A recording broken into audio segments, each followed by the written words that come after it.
There is no loving God, someone said. If there was, that God wouldn't allow all the evil in the world. And if he did, he wouldn't be a loving God. If I could be God for a day and do anything I wanted, even take away free will, would I do it? No one would make their own choices. As God, I would decide it all. Where each person lives and works, who they marry, who they help or refuse, who rules the world and each individual household, what gets built up and torn down, who eats and who does not eat, who is loved and who is not.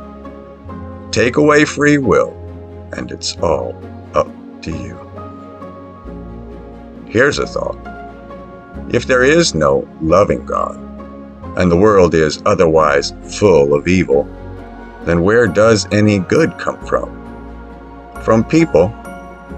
The same place evil deeds come from?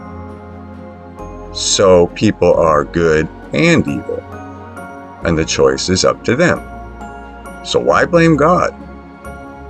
And if some people do good and others do evil, how do they decide? Or even know the difference? That would require the knowledge of good and evil, which, according to God, man and woman committed evil to obtain. And after they gained the knowledge, what was it inside them that enabled them to know the difference? That thing we call a conscience, which, even though we have, does not prevent us from doing evil. It's a good thing we have a conscience.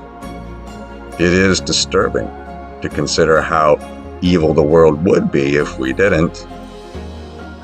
But isn't it true that what we really want is justice? In the words of N.T. Wright, we dream the dream of justice. We glimpse, for a moment, a world at one, a world put to rights, a world where things work out, where societies function fairly and efficiently, where we not only know what we ought to do, but actually do it. And then we wake up and come back to reality. What are we hearing when we're dreaming the dream? The echo of a voice speaking with calm, healing authority, speaking about justice, about things being put to rights, about peace and hope and prosperity for all. The voice continues to echo in our imagination, our subconscious. We want to go back and listen to it again. But having woken up, we can't get back into the dream. Other people sometimes tell us it was just a fantasy, and we're half inclined to believe them, even though that condemns us to cynicism. But the voice goes on, calling us, beckoning us, luring us to think that there might be such a thing as justice, as the world being put to rights, even though we find it so elusive. And we are like moths, trying to fly to the moon. We all know there's something called justice, but we can't quite get to it. And now we have Jesus, perfectly just and merciful. Perfect justice in an evil world. Can we trust in him? He says he is the very Son of God, who saves us from evil and sin and death and hell, if only we believe in him and his forgiveness. Either he's telling the truth, or else his lie is the greatest injustice ever. His life the most unjust, world-changing lie ever perpetrated upon the human race.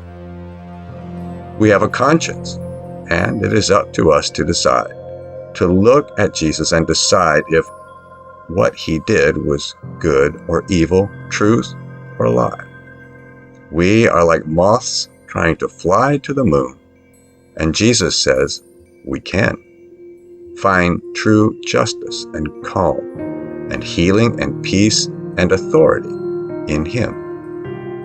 Margaret Campbell writes, "A disciple of Jesus is a person who has decided to live in attentiveness to Jesus.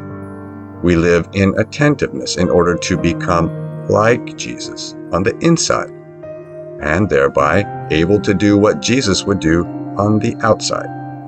As maturing disciples, we progressively learn to live in attentiveness, adoration, surrender, obedience, and thankfulness to God, and all of this without ceasing. Through the hidden work of transformation, God writes His good way on our minds and hearts, and this is very good. By His grace, our hearts are divinely changed, and we are progressively conformed to be like Jesus in mind and will and soul and word and deed. What we say and what we do more consistently reflect the glory and goodness of God."